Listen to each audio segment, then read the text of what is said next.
What if your entire life, your memories, your relationships, even your death was nothing more than a dream within a dream?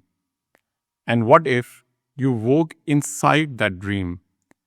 This is the mysterious tale of Queen Lila, drawn from the ancient scripture of Yoga Vasistha, a scripture that does not tell you what to believe, but invites you to awaken.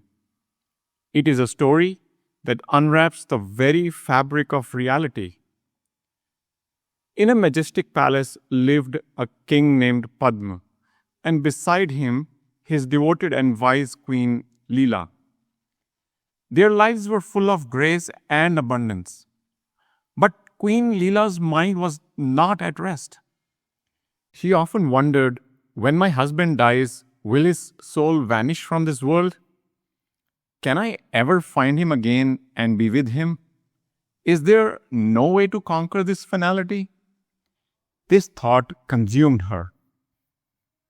She consulted the wisest sages and pundits, but they all offered the same grim truth. Death is inevitable. Disturbed by the finality of death, she began a severe penance, a tapasya, to please goddess Sarasvati, the embodiment of divine knowledge. Pleased by her sincerity, the goddess appeared before her. Lila bowed and asked for two boons.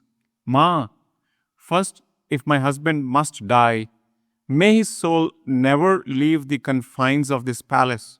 Second, whenever I call you with a true heart, may you please appear before me.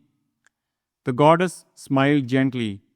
So be it, Lila, but know what you witness will shatter your notion of reality. Years passed, and the day Lila dreaded finally arrived. King Padma breathed his last in his royal chambers. His body was placed in a crystal coffin inside the palace, covered with flowers. Lila, though grieving, remembered the boons. She sat in meditation and called upon Ma Saraswati. The goddess appeared and said, "Peace, my child. Your husband's soul has not left this space, just as you wished. But what you perceive as this room, this palace, this world, is but a single layer of reality. Do you wish to see where your husband is now?" Ma Saraswati touched her forehead. In that instant, Lila's subtle body separated from her physical body. Together, they traveled, not across lands, but into another layer of reality. To her surprise, Lila found herself in a palace identical to her own, but way more luminous. There, on the throne, sat King Padma, alive, youthful, and holding court with the same courtiers from his previous life, as if nothing had ever happened. But he could not see her. Lila's heart leapt and then sank into confusion. "Ma, who is this? He looks like my Padma. But my husband was 70 years old when he passed just yesterday. This man is 16 years young and vibrant. And all the courtiers, how can they be all here?" Lila said. The goddess responded, "Lila, this is your Padma, but in a different stream of reality. This is his next birth, in a world created by your husband's desires. In this reality, he is King Viduratha, and all what you see is a manifestation of his desires." Lila was overwhelmed with a mix of joy and confusion. She tried to speak to him, to touch him, but he could not see or hear her. "Ma, is this a dream? How is he so young and alive when his body lies in my palace?" she asked. Ma Saraswati then began to unravel the mysteries. Lila, time and space are not absolute. They are constructs of the mind. They are relative to the consciousness that experiences them. What was lifetime for him here, but was a moment in your world? To further her point, Ma Saraswati took Lila on another journey, this time into their past, way past. They arrived in the humble hut of a simple, devout Brahmin named Vasistha and his wife Arundhati. The goddess revealed that this was their previous life. One day, Vasistha witnessed a royal procession. A deep seated desire to be a king arose in his mind. It was this powerful desire that, after his death, manifested as the life of King Padma. Arundhati was also devoted to Ma Saraswati and asked for a boon that after the death of her husband Vasistha, his soul does not leave the hut.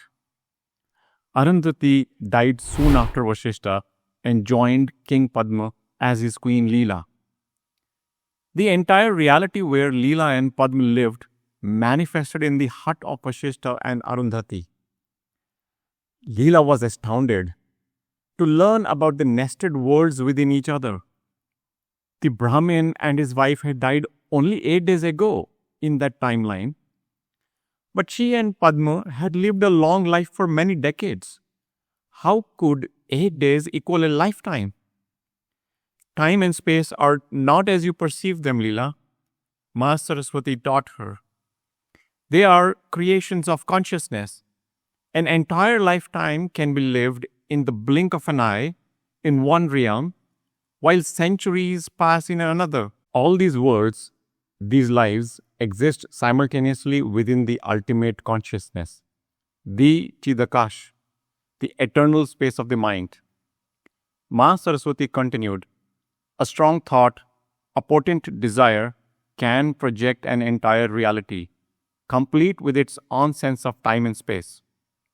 Lila, your husband Padma, the Brahmin Vasistha, and King Vidurath were all the same consciousness, playing different roles in different dramas created by its own subtle desires. With this, they both returned to the reality of King Vidurath. To Lila's surprise, she saw he had a queen, also named Lila, who looked like the younger version of herself. By now, though, she understood that this was also a manifestation of Padma's desire and attachment with her from his own past life. Lila's mind had evolved to understand the layers of reality. This newfound enlightenment allowed Lila to interact with Vidurath and his Lila in their reality. She, together with Ma Saraswati, awakened his mind to the illusory nature of the world. Ma Saraswati granted him the boon that upon his death, he will reawaken as Padma in the other reality from which he had departed along with both the Leelas. Time passed, and Lila witnessed that King Vidurath grew older and engaged in a fierce battle with his arch-enemy, King Sindhu. Lila watched in horror as Vidurath was struck down on the battlefield and killed. Ma Saraswati revealed that King Sindhu won because he had a deep desire for victory and had prayed to her, while awakened Vidurath wanted enlightenment. So they both got what they wanted. So the entire sequence of events unfolding in this reality was once again merely the result of subtle desires of various forms of the ultimate consciousness simply manifesting themselves. Upon Vidurath's death, the goddess then guided all of them back to where it all began, the chamber where the body of King Padma lay covered in flowers. Now, meanwhile, while Lila's subtle body was experiencing different realms of reality, the folks in the palace had assumed that she had died with no sign of life and cremated her body. But given that Leela's subtle body was now fully aware that the reality and physical form is simply a manifestation of desires, she desired to regain her physical form and appeared as her physical self, back in her palace. King Padma stirred, fluttered his eyes open as if waking from a long dream. He looked around and saw not one, but two Leelas standing right before him. His original queen, now filled with supreme wisdom, and the queen of his life as Vidurat. The story of Lila and Padma teaches us that the reality we hold so dear is a product of our own consciousness. The fears that bind us, the desires that drive us, are the very architects of our perceived worlds in this current life and the next. So please do share what reality you are creating for yourself. And is that actually a deliberate choice?